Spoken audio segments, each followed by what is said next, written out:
Hi everyone, my name is Enzo Braden Dinarte and welcome to my vlog.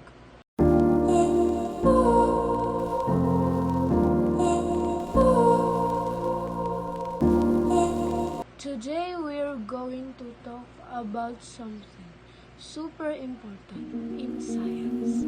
Matter! You might not always think about it, but matter is literally everywhere. So, what is matter?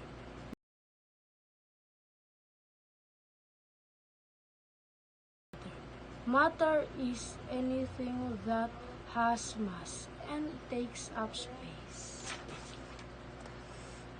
That means if it has weight and occupies space, it's matter. Simple, right? Examples: look around you. Your phone, your chair, the air you're breathing, even you and me. We're all made of matter. Properties of matter. There are three main states of matter: solid, liquid, and gas.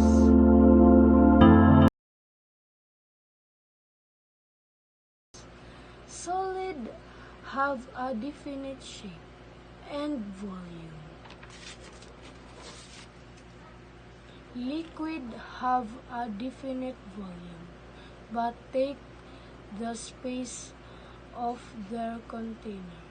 Gases don't have a definite shape or volume.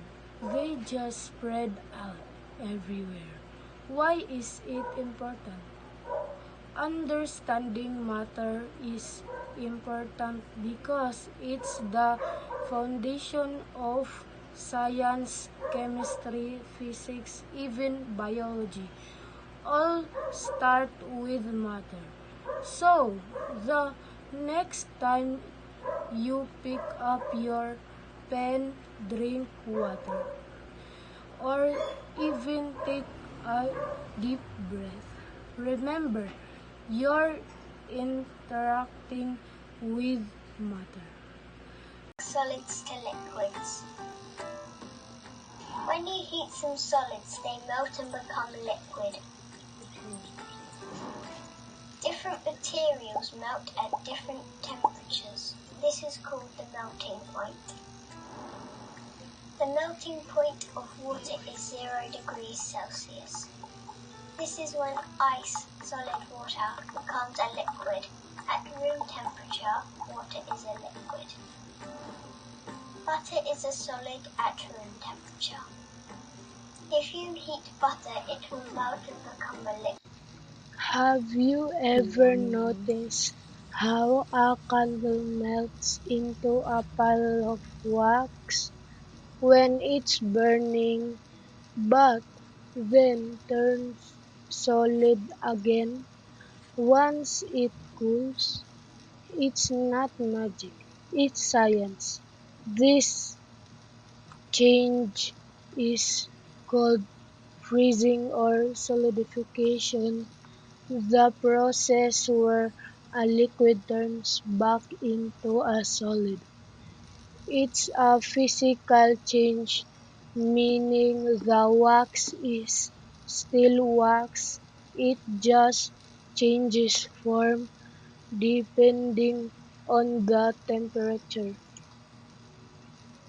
Have you ever sprayed perfume and noticed how the scent seems to fill the room almost instantly?